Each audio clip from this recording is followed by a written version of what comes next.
Good morning and welcome to our weekly men's volleyball press conference. We will start the press conference with an opening statement from head coach Alan Knipe, then we'll open it up to questions for Coach from the media. Yeah, we just concluding our first two countable matches, and I think we learned a lot on both nights about ourselves. There's definitely a lot of good happening in our gym, and there's, like always at this time of the year, there's a lot of things that we can work on.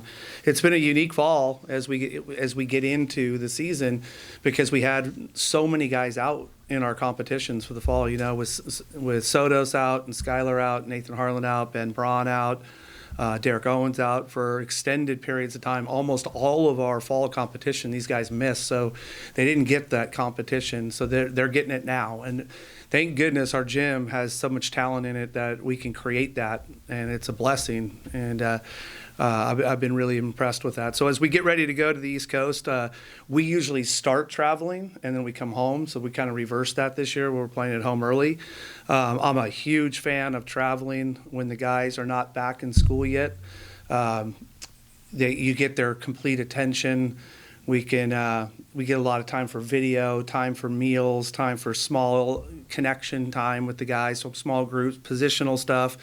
And plus we get to get on the road. We get to go to stay in a hotel, be in an airport, fly, all the different things that we're going to do to get connected as a team. And that happens significantly faster on the road early in the season, which is a big reason why I like to do that. So we're going to have 3 matches. We're going to play at Merrimack on Wednesday and George Mason we play George Mason at NJIT on Friday and then NJIT on Saturday. So we're looking forward to that. My goal, obviously, we want to play well. We want to have a great week of training, and we also want to make sure that we can get a couple of guys on the court that are very, very deserving from what they've been doing in our gym, because there's just no way we're going to go 3 matches in a short period of time after flying with 7 guys. So it's something that's really important to this team to continue to develop, that some different guys could be maybe in the starting lineup or guys can come off the bench or maybe look at a double sub situation, whatever it might be. But I want to make sure we expand the roster a little bit on this trip. And in no way at all is that any disrespect to our opponents, but more of confidence in the guys, what they're doing in our gym. So, we're excited about that. And, a couple of things from the week that just passed is I thought, like we've been seeing in our gym, we have the potential to be a very good serving team. We have the potential to be a very good block and defense team, which is usually the case. But I'm really excited about the offense that we can flex this year with the different pieces we can move in and out, the different tempos we can run, and interchanging pieces. My hope is to have balance pin to pin and a lot of middle of the court attack. Where we're creating as many as we talk about, creating stress on our opponents as much as we possibly can, and not being a one-trick pony where it's just blocking, or we're just a serving team, or we're just an offensive team. Our guys have invested a tremendous amount of time in the serve and passing part of this game, and I think it showed. And hopefully it's going to show all season long for us. But we're really excited to get on the road, and then when we get done with this trip, we get back to the students back on campus, to that lively atmosphere in the Pyramid. Which, to be really, really honest, thank you to the LB Nation for coming out. We don't have students on campus right now. There's a lot of things going on still, and we still had nice crowds both nights, especially on opening night on Friday night. So, we're looking forward to getting after it and having another great week. Questions?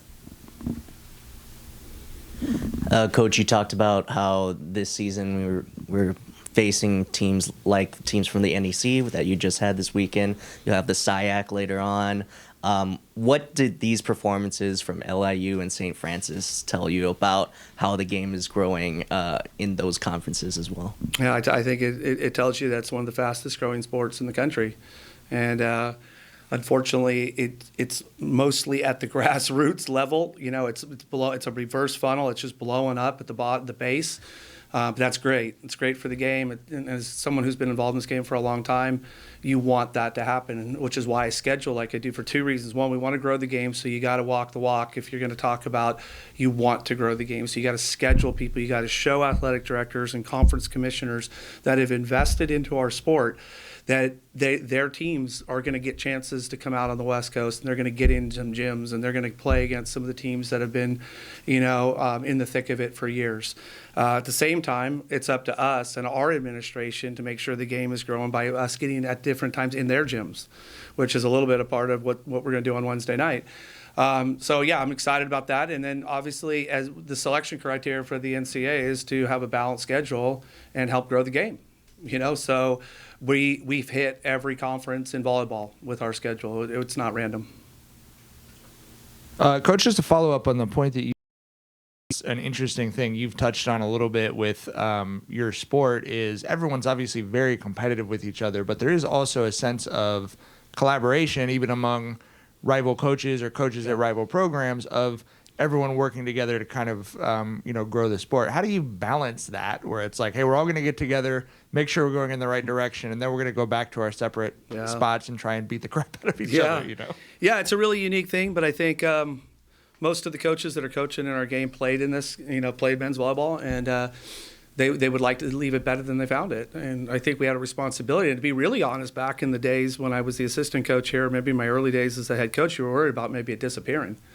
You were worried about a budget being cut, and because you weren't protected by a conference, maybe you were going to be the sacrificial lamb for the budget fix.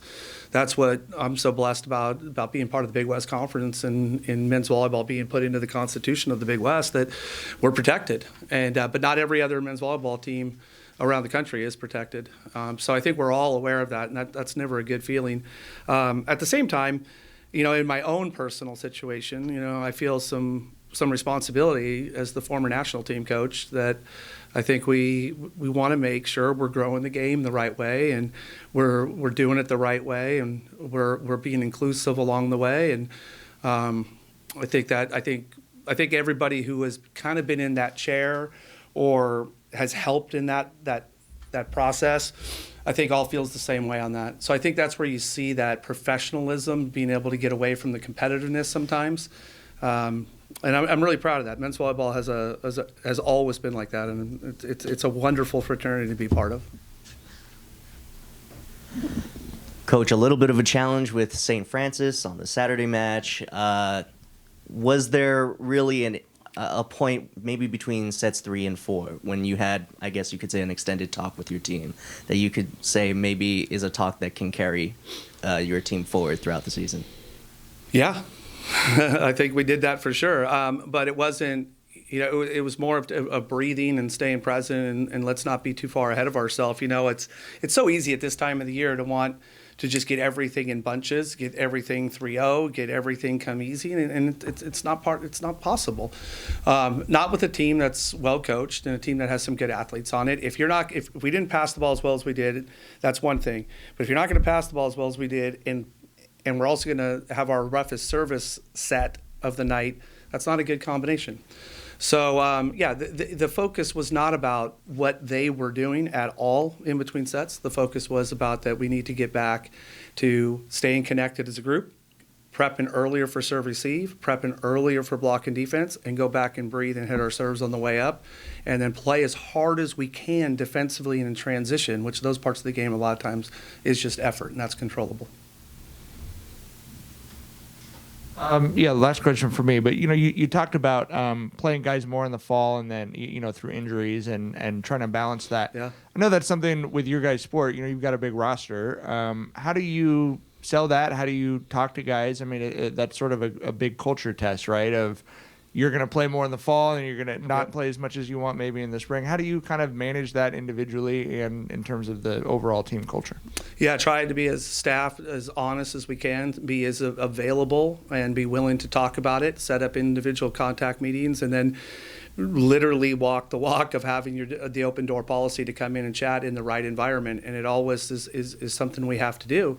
But because we had so many guys out, a lot of our younger guys played in all of our quote unquote featured matches of the fall. And a lot of them did really well for themselves. Daniil Hershkinovich, Sebasani, Island, Doty, Chris Conley playing libero. These guys all got maybe some matches maybe they wouldn't in a normal year in the fall. And it was impressive. Connor Bloom did a great job, and he continues to be great from the service line for us. So in a weird way, it forced me to get a longer look in the fall, so I feel a little bit better about it. But the culture question is, culture's all trust and all communication. So we got to over-communicate. We got to build trust with them, and what we tell them has to be honest, and we have to back it up in practice, and we have to back it up in games. And then when they have questions or whatever it is that we are telling them, there has to be some meaning. They don't have to always agree with it, but there has to be some why to what we're telling them to keep the buy-in. And I think that's where we've been able to excel in that area. And maybe deal with a little bit bigger roster is the fact that they all matter, and they're all part of what we're doing, and they all get treated with the amount of respect that each and every one of the starters get also. Thank you, Coach. Thank you.